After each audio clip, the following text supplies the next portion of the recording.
Hi everybody, it's Chris and welcome back to another video. Today I thought I would share and rank my favourite Thin Lizzy and related 45. So this is a band I've loved for many years now. A band named after a robot character in the Dandy comic called Tin Lizzy, and a bit of a play on the Irish accent. They got Thin Lizzy. So this is a band that I've loved for a long time. The second concert I ever went to was in 1977. I saw them on the Bad Reputation tour, the lineup with Scott Gorham and Brian Robertson. They were absolutely sensational that night. Fantastic concert. I saw them again in 1979 with Gary Moore. Didn't have Brian Downey in the band that night. They had Mark Norseef, but absolutely amazing concert. I also saw them on the Chinatown tour.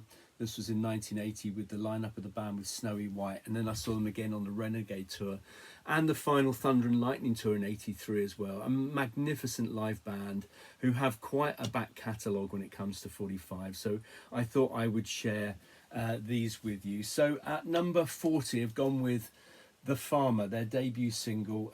Although the pictures suggest they're a three-piece, they're actually a four-piece. I think it's the only recorded stuff as a four-piece. A guy called Eric Wixon is playing keyboards on it, and that's The Farmer at number 40, which isn't very good at all. In fact, the first two albums I don't think are very good at all. The fact that I don't like it is really summarised by the fact that 39, we've got the Greedies and a Merry Jingle. So this was a collaboration between Brian Downey, Phil Lynott, Scott Gorham, and two of the Sex Pistols, Steve Jones and Paul Cook. And they do a kind of a Christmas, We Wish You a Merry Christmas. It's on Top of the Pops. It was brilliant.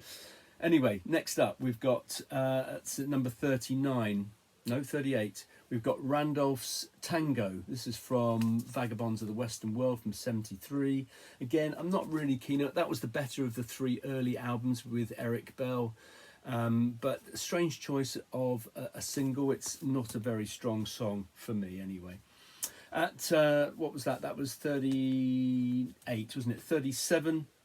I'm going with Yellow Pearl by Phil Lynott, the music that they used for Top of the Pops. This was done in conjunction with Midge Ure, who was touring with the band, or did tour with the band in about 1980, 79, 80. Gary Moore dropped out. They contacted Midge Ure and he took over guitar duties in the band, despite the fact that he wasn't a magnificent guitarist.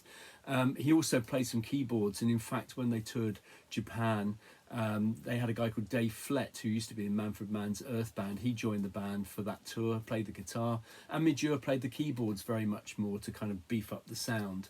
And it was Yellow Pearl is a song that was inspired by going to see Yellow Magic Orchestra, I believe, and it's a song that Midge Ure had been playing around on keyboard and guitar, and when Phil Lynott put his solo album together, he remembered that tune and then they recorded it. So there we go, that's Yellow Pearl by Phil Lynott. That's at number 37. At 36, a standalone single from the Snowy White era of the band. This was a track that didn't make it on an album, but understandably so, really. It's very un-Thin Lizzy. It's written by Billy Bremner, and it was recorded originally by Dave Edmunds on tracks on Wax, and which is is a good song, but it's just not very Thin Lizzy. I'm surprised they issued it, really.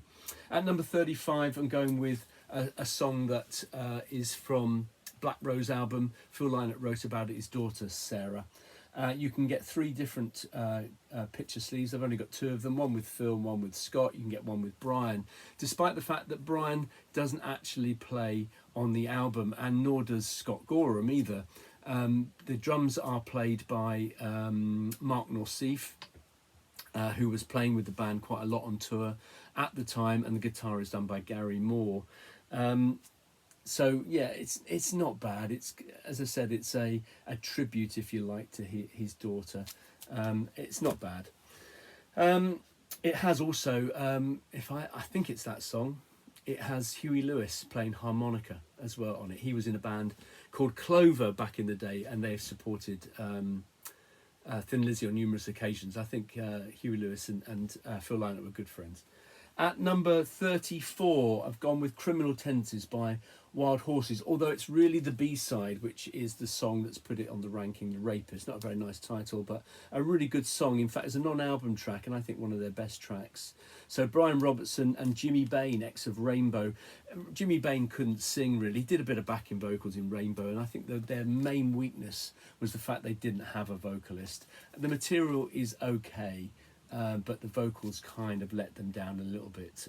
But a good band. I saw them in Bournemouth Town Hall in, I don't know when it was, 79, something like that, and they were really good. Okay, at number 33, gone with Philomena, which is a song about Phil Lynot's mother. Back with Sha-La-La, which was a Brian Downey penned song and often featured an extended drum solo. Yeah, not a bad song. It's from Nightlife, and we're starting to hear that Thin Lizzy sound that we kind of know and love. And that's at number, what was that, 33. At 32, I was going to go with this, which is kind of an unusual, it's quite a rare single. On one side it's got It's Only Money by Thin Lizzy, which is a decent track from Nightlife. On the other side there's a Yanni Schaffer song, Dr. Abraham. Yanni Schaffer is a kind of a jazz musician. He's a jazz fusion musician. He actually played with ABBA. He was their guitarist for a while. So it's not a bad single, but I can't really include it because it's like a promo, really. It's not for sale or anything. So in its place, I'm going to put Gary Moore's Spanish Guitar, which was a kind of an attempt to do another Parisian Walkways. It does feature Phil. It's written partly by Phil Lynott. It's not bad. It's not bad. And that's in at number 31. At number 30, gone with Little Darling, a song that was recorded, I think, between Nightlife and Vagabonds. It features Gary Moore on the guitar. Gary Moore also does feature on one song on Nightlife, and that's Still in Love with You. And they kept the guitar solo, even though Brian Robertson was in the band, because they didn't think they could improve it. So Little Darling, back with Buffalo Girl, that's from 73, isn't it? 74, sorry, 74, that's at number 30. At number 29, Bird of Paradise, Snowy White. So when he left, he was never a particularly good fit. He was more of a bluesy kind of guitarist than a rock guitarist. He'd played with Pink Floyd, amongst other people, prior to joining Thin Lizzy, and I think went to play with Roger Waters after Thin Lizzy. But he did this solo single, which is quite well known and charted and did really well for him. It's a really nice song, in fact, and that's from 83, I think, and that's at 29. At 28, we've got Dedication, which was a posthumous single released.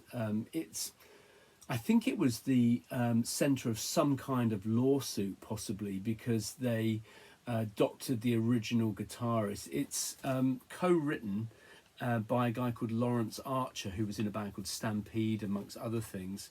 And his name isn't mentioned here. I think it was corrected later on. But anyway, Dedication, which was brought out as a unreleased track on a Greatest Hits, also called Dedication. So that's, when's that? Is that 1991-ish, something like that? That's at 28. 27, I've gone with the title track of their final album, Thunder and Lightning. I just find with this version of Thin Lizzy, the John Sykes era, it's just too heavy metal for me. I like heavy metal, I like rock music, but it's not Thin Lizzy. And I just think Thunder and Lightning is just too shouty. It's just not Phil Lynott. They were a good band live. I really enjoyed seeing them live, but yeah. Similarly with this is, what's this, number 26, this is Cold Sweat. This is the track, I think, that opens, no, Thunder and Lightning opens the album Thunder and Lightning. I think this opens side 2, if I remember rightly. But Cold Sweat, this is a double CD. It's got a live Don't Believe a Word and Angel of Death, which is a really good track. But that's also very, very heavy metal, and again, not particularly very Thin Lizzy. That's at number 26. At 25, I'm going to have Heartbreaker by Dare. So Dare are a band whose main guy is Darren Wharton. Now, Darren Wharton was the keyboard player in the very latter day. He appeared round about the time of Chinatown, but became an official member round about Renegade and then into Thunder and Lightning. This was a band that originally did feature Brian Cox, the scientist, on keyboards. I don't know if his picture, I think that's possibly him there, actually, yeah. And anyway, it's a decent track. It's off their first album, which is pretty good. If you like kind of AOR rock with a slight Irish kind of tinge to it. But the B-side is called King of Spades, which is a really good song. It's a live extended version on here, and it has a Black Rose section in it, which is really good. And so that's at 25. At 24, I've gone with Phil's first solo single. That's Dear Miss Lonely Hearts from Solo in Soho. This was recorded pretty much with Thin Lizzy, and I think at the time they were really unsure: is this a Thin Lizzy track or is this going to be a solo track? And I think there was issues around how they were getting paid for this stuff. But anyway, Solo in Soho was the album, Dear Miss Lonely Hearts was the single, and that's at number 24. 23, I've gone with Things Ain't Working Out Down on the Farm. Originally that was on one of a very early EP, the New Day EP, but this was re-recorded in 77, or no, sorry, 70, was it 77 or 79? 78. And it has Midure on the guitar, so they did some guitar overdubs, so the songs on there have Midure playing on them, and that's a good song at 23, Things Ain't Working Out Down on the Farm. At number 22, I've gone with Rosalie, the Bob Seger song, which they later brought out on a live single. It's got Half Caste on the B-side. That's from the album Fightin'. At number 21, going with a song that he brought out under his solo name. I don't think this is on any of his solo albums. I don't think it is. Anyway, it might be on the second one. I think it was a Grand Slam. That was a band that he kind of put together, Grand Slam. I don't know if they ever brought out an album. I don't think they did. Anyway, track is 19.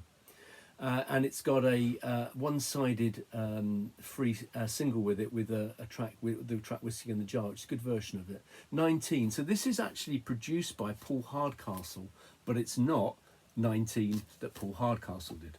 And that's at number 21. Good track that. At 20, we've got the final single from Thin Lizzy before they broke up, and that's quite aptly, in fact, the Sun Goes Down, which is a really, really nice song.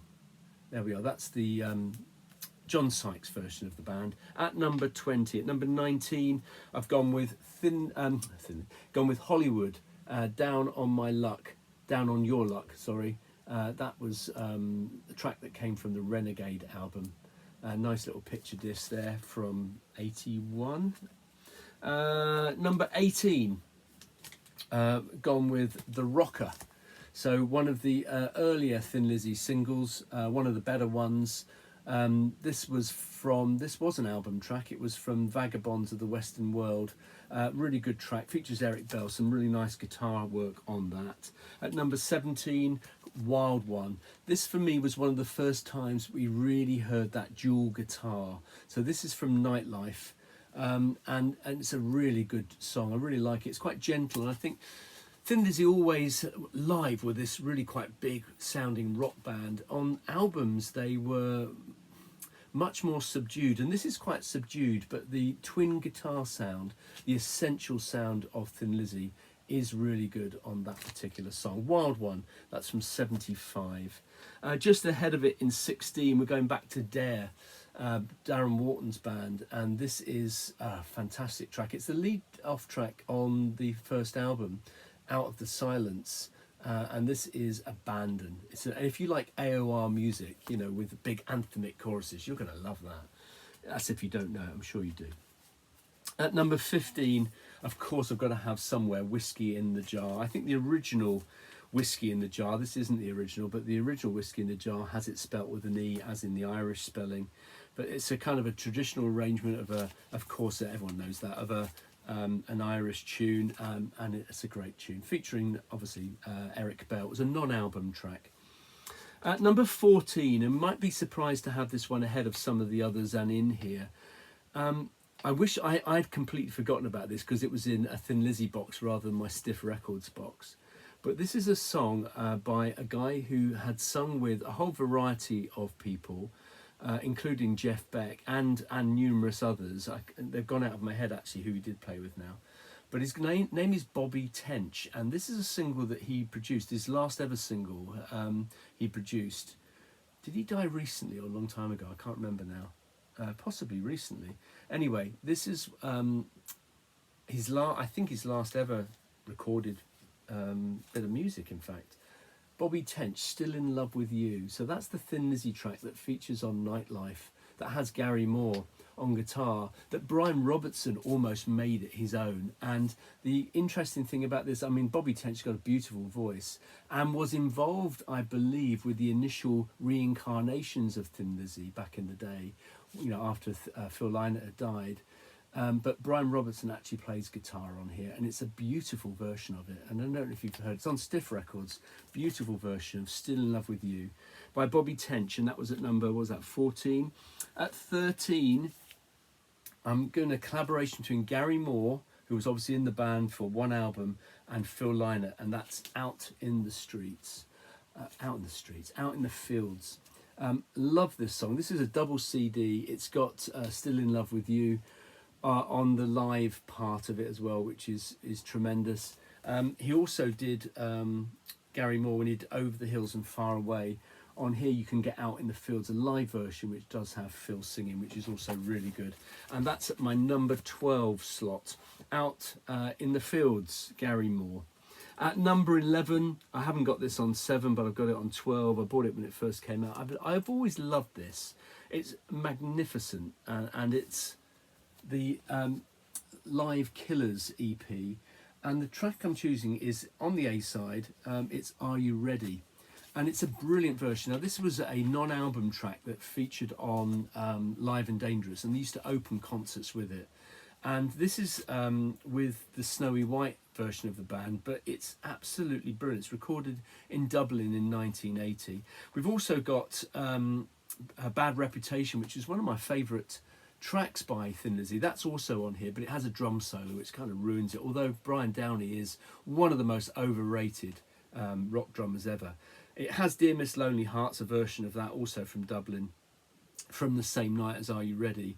But Opium Trail is on here now, and that didn't feature on Live and Dangerous, but that's a wonderful live version of it. So there's the track listing, but the song I'm choosing, which is at number 12, is Are You Ready?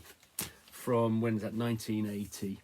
At number 11, we've gone with Dancing in the Moonlight, but really it's the B-side. I love that song. This is the first Thin Lizzy single I ever bought. I bought it not long after seeing them live in '77. This came out at the height of punk. It has a sax solo in it, but the B-side, the guitar work on it is absolutely fantastic, and that was recorded, I believe, as a 3-piece, the Bad Reputation song, because Brian Robertson had injured his hand, was out of the band, hence why on the cover there's only 3 people. Okay, at number 10, a Gary Moore single, which does feature Phil. You can hear his voice, he plays bass on it as well, and it's Back on the Streets, which is the title track from his debut album. Wonderful single, love that, brilliant, featuring Phil Lynott. That's at number 10. At number 9, gone with Killer on the Loose, double single. It's got some live tracks on the free single with it. Killer on the Loose came out kind of sadly, if you like, at the same time as the Yorkshire Ripper was at loose in the UK, and so yeah, it wasn't very timely, but it's a great song. That's the Snowy White era of the band. At number 8, I've gone with another Snowy White era, fantastic riff on this, and it's the title track of that album, Chinatown. Great single that is. I love the riff. I don't know if it's a Scott Gorham riff. It's brilliant. I love it. At number 7, gone with the live version of Rosalie. Love it. It's fantastic. I also adore the B-side. Me and the boys were wondering how you and the girls are getting home from here tonight. It's a fantastic song, edited from how long it really is. It's kind of the song that closes the show. Phil introduces the band as they're playing along. It's just brilliant. I remember them playing it in '79 with Gary Moore. Fantastic stuff. So anyway, there's Rosalie by Thin Lizzy, and that's at number 7. At number 6, the Gary Moore version of the band, and Do Anything You Want to Do from 1979. It comes from the Black Rose album. Brilliant single. Love that. As is this one at number 5. This is another Gary Moore one. This is Waiting for an Alibi. Has a little cartoon sheet, I think. Yes, it does. A little cartoon sheet in it as well. I wish this band and this lineup had recorded more stuff. Gary Moore was just sensational guitarist, wasn't he? It was just brilliant. At number 4, I've gone with Jailbreak. What a wonderful song that is. An edited version, sadly, from the album, but just an amazing. I used to love it when he used to play that. live. Brilliant with the lighting going around. Oh, it's wonderful. At number three, gone with Don't Believe a Word, which has one of the greatest short little guitar solos ever committed to vinyl. It's brilliant. Brian Robertson, little wah-wah solo. It's wonderful. It's short and sweet. I think originally it was a slow song. There's also a lovely BBC version of this, which has a guitar solo, not just from Brian Robertson, but a first one from Scott Gorham as well, which is really good. That's on the reissued CD. That's wonderful stuff. At number 2, though, I've gone with a Gary Moore song, and you could probably guess which one it is, in fact. This is Parisian Walkways.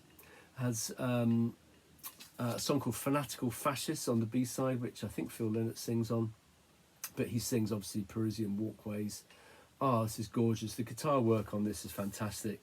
There's, on Empty Rooms, which came out from Gary Moore, there's a live version of Parisian Walkways. On the B of that, I think possibly Phil Lynott isn't on that one, but that's a great version. But that is absolutely superb. What a brilliant single that is from Gary Moore. And then we've got the winner. Now, you probably, if you're a Thin Lizzy fan, you think, there's one song that's definitely missing. And lots of people might not have picked this because they think it's been overplayed. But I don't know, whenever I hear it on the radio, I always turn it up. I just think it's quintessential Thin Lizzy. It was a track that nearly didn't make it on the album. And there's quite a lot of singles like that. Or singles that were made really fast just to put out a single because they didn't have necessarily a single on their album. You know, Paranoid, Black Knight, those sorts of things spring to mind. But this didn't nearly make it onto Jailbreak, and it's The Boys Are Back in Town. And the reason I chose it is because it's brilliant, but it's also got my favourite Thin Lizzy song on the B-side, and that's Emerald. And Boys Are Back in Town was actually remixed much later on. I think this is from 91, round about the time of that Dedication album. It was remixed. But that, Boys Are Back in Town, is my favourite Thin Lizzy 45, back with Emerald. So there you go. Let me know what you think in the comments below. What are your order? What have I missed? I don't think I've missed any singles, but what would you put into your list? Thank you very much for watching. Thank you for subscribing if you do. Hopefully I've earned your subscription, and if I have and you don't subscribe, please do click on the subscribe button. The more the merrier. And I'm sure I'll be back sometime soon with another video. Cheers.